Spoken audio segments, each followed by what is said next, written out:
World #1 Colombia స్కూల్లో స్కాలర్షిప్తో చదువుకొని అమెరికాలో లండన్కి వచ్చి లండన్ స్కూల్ ఆఫ్ ఎకనామిక్స్లో చదువుకొని ఇవాళ కాన్స్టిట్యూషన్ రాసిండు. అది నేను ఇక్కడున్న ప్రతి వాళ్ళకి చెప్తుంటా, చదువు ఒక్కటే అని.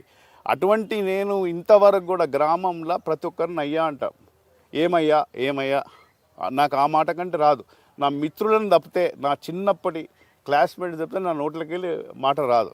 అటువంటి వ్యక్తిని నేను ఇటువంటి మార్పు తీసుకురావడానికి ఇక్కడికి వచ్చిన. కానీ నేను అనేది ఏంటంటే మెయిన్ ఈ ప్రెస్ వాళ్ళు కూడా ఈ క్లారిటీ ఇవ్వాల్సి వచ్చింది. ఎందుకంటే సోషల్ మీడియాలో కానీ తప్పుగా తీసుకెళ్ళటము, మమ్మల్ని దర్శనం చేస్తే ఆపినరు.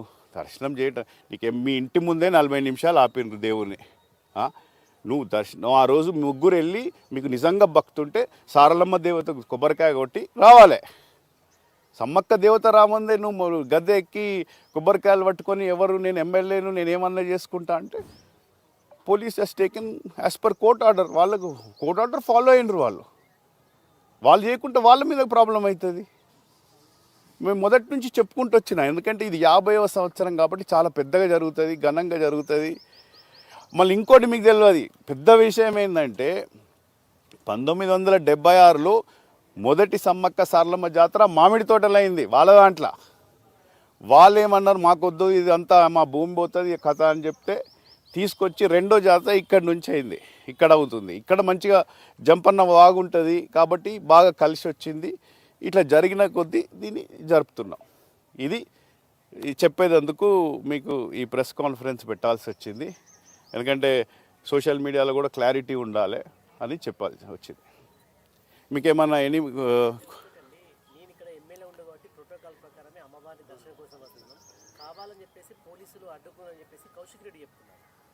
సో అదే చెప్తున్నా కదా, అడ్డుకోవటం కాదు. వాళ్ళు ప్రోటోకాల్ ప్రకారము ఆయనకి ఇంటిలోనే సమ్మక్క దేవత ఇంటి ముందు ఉంటే అక్కడ ఉండాలి కదా. మీరు చెప్పండి, మీరు సారలమ్మ దేవత పోవాలన్నా, సారలమ్మ దేవత మొక్కాలన్నా వద్దా? అక్కడ సమ్మక్క దేవతే లేదు కదా. మీరు ఆన్సర్ ఆయన నేను చెప్పేది మీరు క్లారిటీ ఇస్తున్నా. ప్రోటోకాల్ ప్రకారము దర్శనం ఇస్తాము రాండి అని చెప్పినరు. బట్ ఎక్కడైతే సమ్మక్క దేవత ఇంటి ముందు ఉంటే అక్కడ ఉండకుండా వచ్చి సమ్మక్క గద్దెలు ఎక్కటం ఎందుకు? దేవతే లేదు అక్కడ అంటే దాని ఉద్దేశం ఏంటి? రాజకీయ ఉద్దేశంతోనే కొంత ఇబ్బంది పెట్టని చెప్పేసి అట్లా చేసి ఉండొచ్చు కౌశిక్ రెడ్డి, మీ అభిప్రాయం ప్రకారం? రాజకీయ ఇబ్బంది కాదు. యాక్చువల్లీ మాకు ఎమ్మెల్యేని ఏదైనా చేయగలుగుతా. కోర్టు అయితే ఏదైతే ఎవరన్నా ఇంటికి వెళ్ళి నేను టేక్ ఓవర్ చేస్తా. ఇప్పుడు మీ ఇంట్లో మీరు పూజ చేసుకుంటారు, వచ్చి మీరు తీసుకుంటే ఊకుంటారా? అడుగుతున్నా మిమ్మల్ని. మీ ఇంట్లో ఒక 500 పెట్టి పూజ చేసుకుంటున్నారు మీరు. నేను ఎమ్మెల్యే వచ్చి అది నేను చెప్తున్నా. This is a clarity. దర్శనము ఆ రోజు నిజమైన భక్తుంటే ముగ్గురు సారలమ్మ దేవత మీద దర్శనం చేసుకోవాలి. సారలమ్మ దేవత 28 నైట్ వచ్చేసిండ్రు. నీకు సమ్మక్క దేవత ఇంకా మేము ప్రొసెషన్ అవుతుంది. ఇవాళ ఎంత బాధాకరం ఏంటంటే నిన్న ఇంకా 2 గంటలు ఎక్కువ ప్రొసెషన్ కావాలి. నిన్న ప్రతి ఒక్కరూ నీళ్ళు దేవతలకు పోస్తుంటారు, మొక్కుతుంటారు. ఈ లా అండ్ ఆర్డర్ ఇష్యూ వల్ల జల్దీ చేయాల్సి వచ్చింది. అంటే నేను ఇవన్నీ ఫ్యాక్ట్. ఇప్పుడు ప్రైవేట్ అట్లా మీకు కావాలనుకోండి, ఆయన చేయాలంటే ఇంకో పెట్టుకోవచ్చు. ఎవరు ఆపుతారు?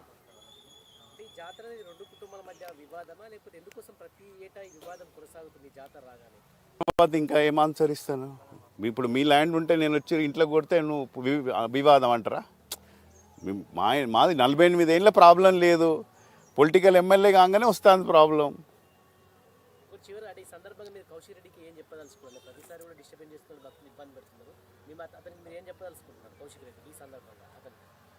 ఫస్ట్ వీణవంక సుధాకర్ రెడ్డి మనవడని చెప్పొద్దు. మీ తాత పేరు చెప్పాలి ఫస్ట్. మీ తాత పేరు రఘుపతి రెడ్డి గారు, ఆ పేరు చెప్పుకొని ఫస్ట్ పోవాలి. మా పేరు చెప్పొద్దు. మా పేరు ఖరాబ్ అవుతుంది, డిఫమేషన్ అవుతాం. ఇప్పుడు కేసీఆర్ గారి మీద కూడా డిఫమేషన్ వేస్తా. ఐదర్ కేసీఆర్ గారనే చెప్పాలి, ఎందుకు మా గ్రాండ్ ఫాదర్ పేరు యూజ్ చేసిండు, అది ఈయన చెప్పిండా ఆయన యూజ్ చేసి చెప్పిండా. అసలు తెలంగాణ ఉద్యమంలో తెలంగాణ ధూమ్ధామ్ ఇక్కడ మేము పెట్టినాం. 2009లో లైవ్ లైవ్ ఇచ్చినాం ఇక్కడ నుంచి. ఫేస్బుక్ లేదు, యూట్యూబ్ లేదు, ఏ కంపెనీ మా టెక్నాలజీ ద్వారా ధూమ్ ధామ్ ఇక్కడ పెట్టి మొత్తం లైవ్ అయింది ప్రపంచమంతా. తెలంగాణ ఉద్యమంలో అసైదుల్లా ఆరతి కాళ్ళ గజ్జల గమ్మతి అని మనమందరం తిరుగుతుంటే అక్కడ రౌతులు కొట్టిన వ్యక్తి ఈయనే.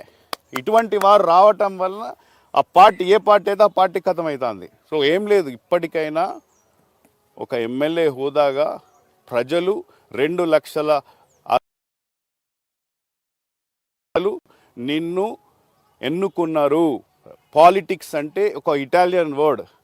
మన ఈ 2,60,000 నువ్వు అసెంబ్లీలో రిప్రజెంట్ చేయాలి. మా యొక్క రిక్వైర్మెంట్స్ను, నీడ్స్ని ఒక ఎమ్మెల్యేగా బాధ్యతగా, అది ముఖ్యం. ఇక్కడున్న రోడ్లు, నీళ్లు వాటి మీద ఫోకస్ చేస్తూ ప్రజలకు కావాల్సిన పనులు వాటి మీద ఫోకస్ చేస్తే that is called leader. Representation అంటే ఎమ్మెల్యే అంటే నేను ఎందుకు అనుకున్నారు 2 లక్షల మంది నువ్వు మనల్ని తీసుకెళ్ళి ఈ హుజరాబాద్ ప్రజల బాధలు తీసుకెళ్ళి అసెంబ్లీలో మాట్లాడి కొట్లాడి, ఇప్పుడు నువ్వు సీఎంతోనే కొట్లాట పెట్టుకొని బీఆర్ఎస్ ఎమ్మెల్యేలు కూడా ఫండ్స్ తెచ్చుకుంటున్నారు, బీజేపీ ఎమ్మెల్యే.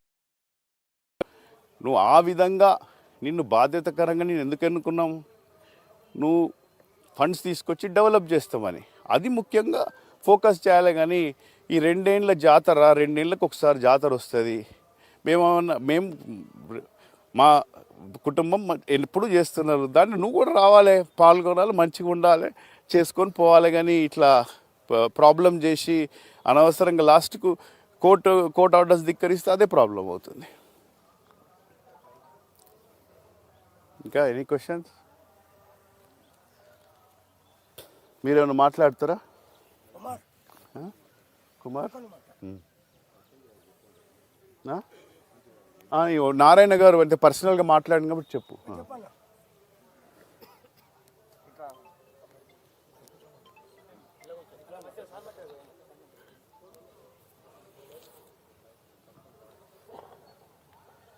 మీడియా మిత్రులకు 50 సంవత్సరాలు 25 మహోత్సవాల శ్రీ సమ్మక్క సారలమ్మ జాతర శుభాకాంక్షలు తెలియజేస్తున్నా. నేను ఉదయరెడ్డి గారి దగ్గర పనిచేస్తా. నా పేరు వెన్నంపల్లి నారాయణ. ఒక 15 రోజుల ముందు ఈ గ్రామ సర్పంచ్ గారైనటువంటి సరోజన రాజేంద్ర ప్రసాద్ గారిని సంప్రదించడం జరిగింది. ఎందుకంటే రాజేంద్ర ప్రసాద్ గారిని సంప్రదించడంతో మరి తమ్ముడు, మరి రాజేంద్ర ప్రసాద్ నేను నీ దగ్గరికి వస్తున్నా, మరి ఏంటిది అని అంటే మావి కూడా ఒక 5 పేర్లు కమిటీ అనేటువంటిది చేయాలి. మస్ట్ అండ్ షుడ్ సర్పంచ్ అనేటువంటి వాళ్ళు కంపల్సరీ ఉంటారు. సర్పంచ్ తోటి పాటు ఇంకొక 5 పేర్లు కూడా పెట్టాలన్నా అంటే తమ్ముడు 5 పేర్లు ఇవని నేను చెప్పేసిన. 5 పేర్లు కూడా నేను మెన్షన్ చేయడం జరిగింది.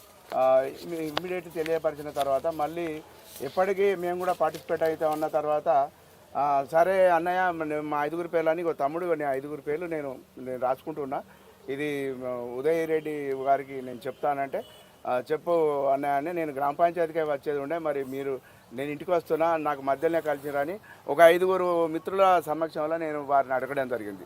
ఏది సరోజన రాజేంద్ర ప్రసాద్ గారిని. అయితే తర్వాత 2 సార్లు కూడా ఫోన్ చేసిన తర్వాత కూడా మళ్ళీ ఏం చేసిన అంటే నేను ఒక 15 నిమిషాలు ఆలోచించి చెప్తా ఏదైనా ఉంటే అని అన్న తర్వాత సరే చెప్పేసి అవుతామంటే 5 మాత్రం కంపల్సరీ మెన్షన్ చేయరన్న అంటే కంపల్సరీ అవుతుంది, సర్పంచ్ గారిది ఉంటుంది, 5 ఉంటుంది. చేసిన తర్వాత యాజ్ పర్ ప్రోటోకాల్ ప్రకారం వార్డు మెంబర్లు కూడా ఉండాలంటే వార్డు మెంబర్లు అనేటటువంటి వాళ్ళు కాదు, గ్రామ ప్రథమ పౌరురాలు దాసరపు సరోజన రాజేంద్ర ప్రసాద్ గారు జాతరలో పాల్గొంటారు. ఈ వార్డు సభ్యులు ఏం చేస్తారు, సేవా దృక్పథంతో పనిచేయాలి.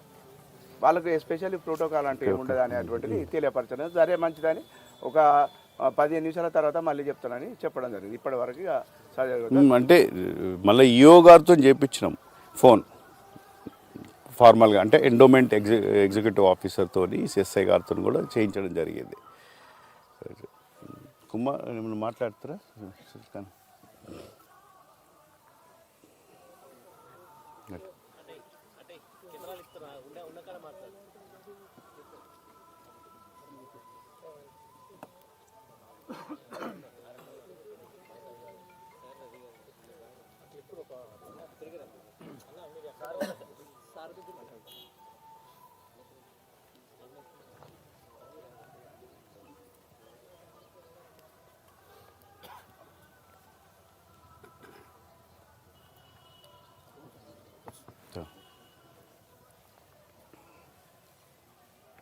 మీడియా మిత్రులకు మరి ఇక్కడికి వచ్చిన అందరికీ కూడా పెద్దలకు గ్రామ సర్పంచులకు కూడా అందరికీ కూడా ప్రముఖులకు పేరు పేరున వినాయక మండలంలో జరుగుతున్న 50 సంవత్సరాల సమ్మక్క సారలమ్మ జాతర శుభాకాంక్షలు తెలియజేస్తున్నాం. మేము చిన్నప్పటి నుంచి చూస్తున్నాం. అంటే ఇక్కడ ఉదయానందరెడ్డి వాళ్ళ తండ్రి కృష్ణారెడ్డి గారు అంటే వాళ్ళ ఆధ్వర్యంలో నడుస్తుందని మనకు తెలుసు. పర్టికులర్గా దీన్ని కొందరు అంటే వాళ్ళ కుటుంబం నుంచి కొనసాగుతుంది జాతర. కొందరు రాజకీయ నాయకులు అనవసరంగా దాన్ని ఏదో రాజకీయ లబ్ధి పొందడం కోసం ఇలాంటి చీప్ ట్రిక్స్ చేస్తున్నారు. ప్రతిదీ పొలిటీషియన్ చేయద్దు, ఏది కానీ సేవా దృక్పథంతో వెళ్తున్నాం. ఉదయానందరెడ్డి సార్ అంటే పిల్లలకు ఎడ్యుకేషన్లో ఎస్పెషల్లీ కంప్యూటర్ ఇన్స్టిట్యూట్లో పెట్టి ప్లస్ స్కాలర్షిప్లు అంటే సేవా దృక్పథంతో సార్ ముందుకు వెళ్తుండ్రు. దాన్ని మనం అప్రిషియేట్ చేసుకోవాల్సిన అవసరం ఉంది.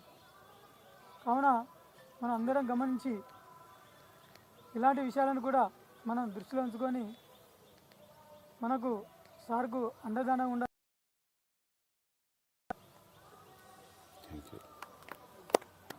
ఇంకేమన్నా నువ్వు మాట్లాడతారమ్మా? నువ్వు మాట్లాడతావా? మాట్లాడు.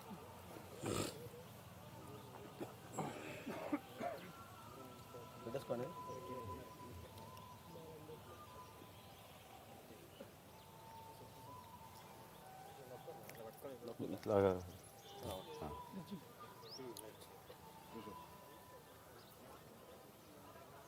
మీడియా మిత్రులకు మరియు ఇక్కడికి వచ్చినటువంటి నూతనంగా ఎన్నికైనటువంటి సర్పంచ్లకు మరియు ఈ 50వ సమ్మక్క జాతర జరిపిస్తున్నటువంటి ఉదయనందరెడ్డి సార్ గారికి మరియు వారి కుటుంబాలకి కృష్ణారెడ్డి దొరవారికి అందరికీ హృదయపూర్వక నమస్కారాలు. యాక్చువల్లీ ఏం జరిగిందంటే సార్ పోయిన లాస్ట్ జాతర అప్పటి నుండే మీకు గవర్నమెంట్ మీ కాంగ్రెస్లో ఉంది, మీరు అందరూ కలిసిపోయి మంచిగా చేయాలి అని పార్టీలకు అతీతంగా మాకు ముందే కాల్ చేసి ఎలాంటి సార్ మేము పూర్తి కోఆపరేషన్ మాది ఉంటుంది సార్, తప్పకుండా మేము చేస్తామని చెప్పేసి మాకు చెప్పడం జరిగింది. లాస్ట్ టైం కూడా మీరు చేస్తా అంటే మాకు మాకే పూర్తిగా హక్కు ఇచ్చి తను పెట్టుబడి కానీ మిగతా కానీ ఖర్చులు కానీ ముందుకొచ్చి చూసుకొని పూర్తిగా హక్కు ఇచ్చి పూర్తిగా మమ్మల్ని ముందు లాస్ట్ టైం జరిపించాడు. అదేవిధంగా ద సేమ్ టైం ఈసారే సార్ కూడా మాకు 3-4 సార్లు ఫోన్ చేసి ఇట్లా చేద్దాం జాతరని, ఇది చేస్తే బాగుంటుంది, మీరు గవర్నమెంట్లో ఉన్నారు, సో నేను అయితే ప్రజల మనిషిని కాబట్టి నేను అందరితో గ్రామానికి కావాల్సిన అన్ని చేస్తాను,